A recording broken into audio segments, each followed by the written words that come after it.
On December 31, 1941, only 24 days after Japanese aircraft tore through Pearl Harbor and left the battleships of the United States Pacific Fleet burning in the shallow water, Admiral Chester W. Nimitz took command of that broken fleet on the deck of a submarine. Not because the Navy wanted ceremony, but because the old symbols of American naval power had been wrecked so badly that the normal place for such a ceremony no longer made sense. The battleship fleet that had dominated pre-war thinking was damaged. The previous commander had been removed. Washington was demanding answers. Officers were afraid their careers would be destroyed by the same disaster that had destroyed the ships. And President Franklin Roosevelt had chosen a quiet admiral from outside the Pearl Harbor failure to take over a fleet that had lost more than steel on December 7th. It had lost confidence. The attack on Pearl Harbor had lasted only hours, but the damage it left behind reached far beyond the ships themselves. The USS Arizona had exploded and sunk with more than 1,000 men aboard. The Oklahoma had rolled over. The West Virginia, California, Nevada, and other battleships were sunk, beached, or badly damaged. Aircraft were destroyed on the ground. Repair crews, sailors, Marines, doctors, and civilians moved through oil, smoke, shattered metal, and bodies while the country tried to understand how the Pacific Fleet had been struck so hard inside its own anchorage.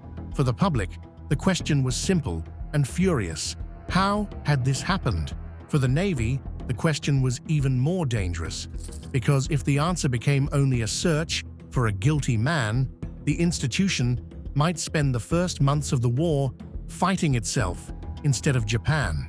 The man who carried the first weight of that anger was Admiral Husband E. Kimmel, the commander-in-chief of the Pacific Fleet at the time of the attack. Before December 7th, Kimmel had been one of the highest-ranking officers in the Navy, a demanding and respected commander responsible for the main American naval force in the Pacific. After December 7th, he became the face of failure. He was relieved from command on December 17th, along with Army Lieutenant General Walter Short, as the government moved to show the public that accountability would be swift and visible. Whatever the deeper failures had been across Washington, intelligence, communication, and military preparation, the country could not put an entire system in front of a firing line. It could put names on the failure, and Kimmel's name was the one attached to Pearl Harbor. For officers still serving in the Pacific, Kimmel's fall carried a warning that was almost as heavy as the attack itself. The United States was at war, but now every commander understood that a decision made under uncertainty could later be judged in Washington by men who had the comfort of hindsight and the pressure of public rage behind them. A bold choice that failed might end a career. A cautious choice that preserved a ship could be defended on paper. The Japanese had damaged the fleet with bombs and torpedoes, but in the days after the attack, fear of blame began to settle over the command structure as well. And that fear could be just as dangerous if it taught officers that the safest way to survive was to avoid risk when risk was exactly what the war would demand. Wake Island showed how quickly that fear could shape events. In the same weeks that Pearl Harbor was still smoking, a small American garrison on Wake was fighting desperately against Japanese attacks far out in the Pacific. A relief force built around the carrier Saratoga was sent toward the island, but the situation was confused. Japanese strength in the area appeared dangerous, and the acting Pacific Fleet commander, Vice Admiral William Pye, had to decide whether to risk one of the few valuable carriers left after Pearl Harbor for a distant outpost whose fate was already uncertain. The relief force was recalled, and Wake fell on December 23rd. The decision could be defended by the condition of the fleet and the danger of losing another capital ship. But to many Americans, it looked like another early defeat, another sign that the Pacific Fleet was no longer acting with the confidence of a force that believed it could take a blow and strike back. That was the Navy Nimitz inherited. Roosevelt had not chosen him because he was the loudest admiral in the room or because he was the most famous fighting commander in the Pacific. Nimitz had spent much of his career in submarines, staff assignments, and the machinery of naval administration. At the time Roosevelt selected him, he was serving as chief of the Bureau of Navigation, far from the flaming wreckage of Pearl Harbor and far from the immediate circle of officers who would be blamed for it. That distance mattered. A commander pulled from Kimmel's closest staff might have spent his first months defending the old command. A rival might have arrived ready to purge everyone connected to the disaster. Nimitz came with something more useful in that moment: clean hands, a calm manner, and enough separation from December 7th to decide what still worked before Washington destroyed it in the name of starting over. When he reached Pearl Harbor, the most obvious sight was devastation. No one could look at Battleship Row and pretend the old Pacific Fleet had survived intact. The burned and sunken ships were not only military losses, but visible monuments to American humiliation. Yet the whole base had not been destroyed. The Japanese had hit the battleships and aircraft hard, but the dry docks, repair facilities, submarine base, and enormous fuel reserves had survived. And those things mattered because a fleet is not only the ships people see in photographs. It is also the oil that lets ships move, the docks that lift damaged hulls from the water, the machine shops that repair engines and guns, the submarines that can begin fighting while the battle fleet is still crippled, and the skilled workers who can turn wreckage back into weapons. Nimitz understood that Pearl Harbor was not a graveyard alone. It was still a base. That mattered because the United States did not have time to mourn the old Navy before building the new one. The battleships had been the center of naval imagination for decades, but the carriers had not been in port during the attack. And because they had survived, the Pacific War did not have to be fought only from the ruins. The submarines could leave port and begin hunting Japanese shipping. The repair yards could start raising and restoring ships that looked dead from the outside. The fuel tanks that still stood above the harbor meant the fleet did not have to retreat all the way to the west coast to operate. Nimitz did not inherit an undamaged force, but he inherited enough working parts to fight if he could keep the people around those parts from breaking under the weight of Pearl Harbor. His first great decision was not a battle plan. It was what he chose not to do. After taking command, Nimitz did not begin by clearing out everyone connected to Kimmel. That would have been the easy political move, because it would have told Washington that a new commander meant a new beginning, with the old staff swept aside and the stain of Pearl Harbor removed from the chain of command. But it also would have thrown away the men who knew the Japanese Navy, the Pacific Theater, the intelligence files, the broken assumptions, and the painful details of what had gone wrong. One of those men was Edwin Layton, the fleet intelligence officer whose career could have ended with Kimmel's if Nimitz had wanted a clean public break from the past. Layton had spent the months before Pearl Harbor studying Japanese movements and intentions, but like the rest of the American intelligence system, he had not stopped the attack from landing where it did.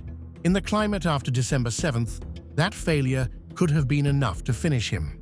According to later accounts, he offered to resign, expecting that Nimitz would want his own people and that anyone tied to the old command would be too dangerous to keep. Nimitz refused to throw him away. It was not sentimental forgiveness. It was a practical decision made by a commander who understood that men who had just survived a disaster sometimes carried the most important knowledge in the building, because they knew exactly how the enemy had beaten them and what had been missed. That decision helped preserve the link between Nimitz and one of the most important intelligence operations in the Pacific War, Station Hypo, the code-breaking unit at Pearl Harbor, led by Commander Joseph Rochefort. Hypo was not glamorous. It was a group of linguists, cryptanalysts, radio experts, and analysts working long hours inside a crowded, windowless world of intercepted Japanese messages, partial decrypts, call signs, traffic patterns, guesses, corrections, and fragments that only became meaningful when people stared at them long enough to see the pattern underneath. Rochefort himself was brilliant, unusual, and often difficult, the kind of officer a more political commander might have kept at a distance, because he did not look or act like the polished image of naval authority. Nimitz listened to him. That became one of the quiet turning points of the war, because in the spring of 1942, while Japan was still advancing across the Pacific, Rochefort and his team began seeing signs of a major Japanese operation hidden inside radio traffic. Japan had taken the Philippines, Malaya, Singapore, and the Dutch East Indies. Its carrier force had struck across the ocean with a speed that made the empire seem unstoppable. But Admiral Isoroku Yamamoto understood that the surviving American carriers were still the great danger. They had not been destroyed at Pearl Harbor. They had shown they could threaten Japanese plans. After the Doolittle raid struck Tokyo in April, the need to draw out and destroy those carriers became even more urgent for Japan's high command. The target was Midway. The problem was proving it. Japanese messages referred to the objective by the code designation AF, and Rochefort's team became convinced that AF meant Midway Atoll, the small American base northwest of Hawaii. Washington's intelligence officers were not always convinced, and other Japanese movements toward the Aleutians created confusion over whether the main blow might fall somewhere else. Nimitz could not afford to be wrong. If he sent his few carriers to the wrong patch of ocean, Midway could fall, Hawaii could be threatened again, and the surviving carrier force of the Pacific Fleet could be lost in a battle chosen by Japan. But if Rochefort was right, Nimitz had something almost no commander receives before a decisive battle: the place, the approximate time, and the outline of the enemy's plan. To confirm the target, the Americans used a simple deception. Midway was instructed to send an uncoded message saying its water system was in trouble. Japanese intelligence picked up the message and repeated that AF was short of water. For Rochefort and Leighton, the meaning was clear. AF was Midway. Yamamoto's great operation was coming there. Nimitz now had to decide whether to trust the men he had chosen not to discard. The decision carried enormous risk because the numbers were not comforting. Japan was coming with powerful carrier forces and a plan meant to lure the Americans into a trap. The United States had Enterprise and Hornet available, but the carrier Yorktown had been badly damaged at Coral Sea and limped back toward Pearl Harbor, needing repairs that normally would have taken months. The Lexington had been lost. Saratoga was not ready in time.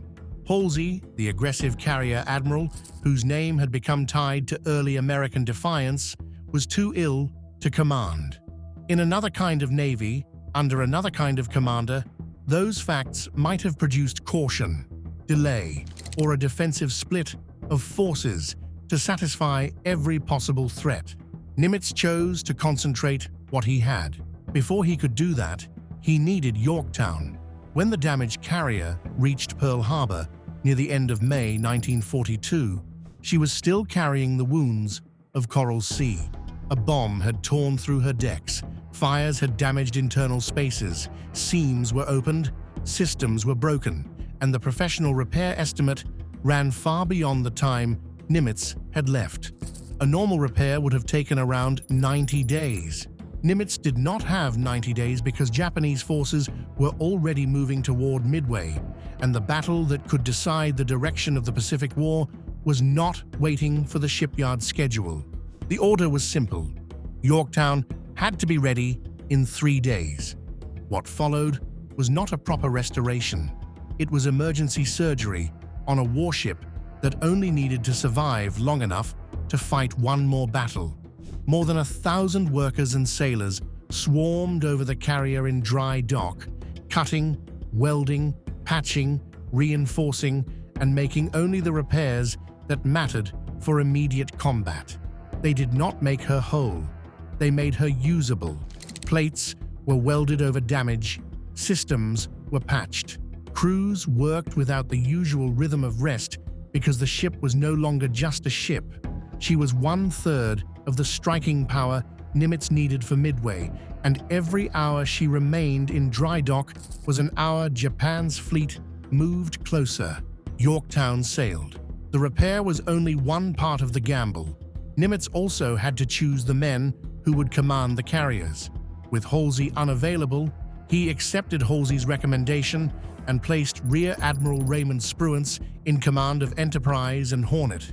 Even though Spruance was not a carrier admiral by background, he was a cruiser commander, calm and analytical, a man respected for judgment rather than flamboyance. In a battle built around intelligence, timing, and restraint, Nimitz needed that kind of mind. The decision fit the pattern that had been forming since he arrived at Pearl Harbor. He was not choosing the most dramatic option. He was choosing the person whose qualities matched the crisis in front of him. By the first days of June, the pieces were moving toward Midway. Yorktown, patched and still not fully healed, joined Enterprise and Hornet. The American carriers moved toward a position northeast of Midway, the waiting place that would put them in range of the Japanese carrier force. The plan depended on Rochefort being right, Layton being right, Nimitz trusting them both, the repair crews having done enough to keep Yorktown in the fight, and Spruance and Fletcher making decisions under the kind of pressure that could not be undone once aircraft were launched. This was the moment when Pearl Harbor's aftermath became more than mourning and blame. 6 months earlier, Japanese pilots had attacked an American fleet that seemed unready for the war that had reached it. Now, the surviving American carriers were moving into position because Nimitz had refused to let the Navy's first defeat define everything that came after it. He had kept experienced officers instead of sacrificing them for appearances. He had trusted codebreakers working from fragments instead of waiting for perfect certainty. He had pushed repair crews to return a damaged carrier to sea because a patched ship at the right place was worth more than a perfect ship arriving months late. He had put command in the hands of officers whose judgment he trusted, even when their resumes did not satisfy every tradition of the old Navy. The Battle of Midway itself would be fought by pilots, sailors, air crew, gunners, deck crews, and commanders far from Nimitz's office. Dive bombers would find Japanese carriers at the critical moment. Torpedo squadrons would suffer terribly. Yorktown would fight, be hit, recover enough to launch, and land aircraft again, then be hit again. Japan would lose 4 fleet carriers, the same kind of ships that had made Pearl Harbor possible, and the balance of the Pacific War would shift in a way no one watching Battleship Row burn in December could have imagined. Nimitz did not personally fly the planes that struck the Japanese carriers, and he did not stand on a flight deck while bombs fell at Midway. His role had come earlier, in the weeks and months when the Pacific Fleet could have remained trapped inside the shock of Pearl Harbor. He had arrived at a base filled with wrecked ships and shaken men, and instead of beginning with punishment, he looked for what could still fight. He found the fuel, the docks, the submarines, the carriers that had escaped destruction, the intelligence officers who knew the enemy, the codebreakers who could read fragments of Japan's intentions, and the repair workers who could do in days what a manual said should take months. That was how Roosevelt's chosen admiral helped save the US Navy after Pearl Harbor. He did not save it by pretending Pearl Harbor had not been a disaster, because it had been one of the worst disasters in American military history. He saved it by refusing to let the disaster become the Navy's permanent identity. The fleet was damaged, but not dead. Its old battleship center had been shattered, but its carriers, submarines, fuel, docks, repair yards, and people remained. Nimitz's genius was to see those surviving pieces clearly and put them back into motion before fear, blame, and caution could freeze them in place. By the time the carriers sailed toward Midway, the navy that Japan had struck on December 7th was already changing. It was no longer only the fleet that had been surprised at anchor. It was becoming the fleet that could take losses, repair ships under impossible pressure, trust intelligence born in basement code rooms, and send its last carriers into danger because waiting safely would only give the enemy more time. Pearl Harbor had shown how badly the United States Navy could be hurt. Nimitz showed how quickly it could begin fighting back. If you enjoyed this video, hit the like button and subscribe for more history content covering wars, revolutions, and events that shaped the modern world.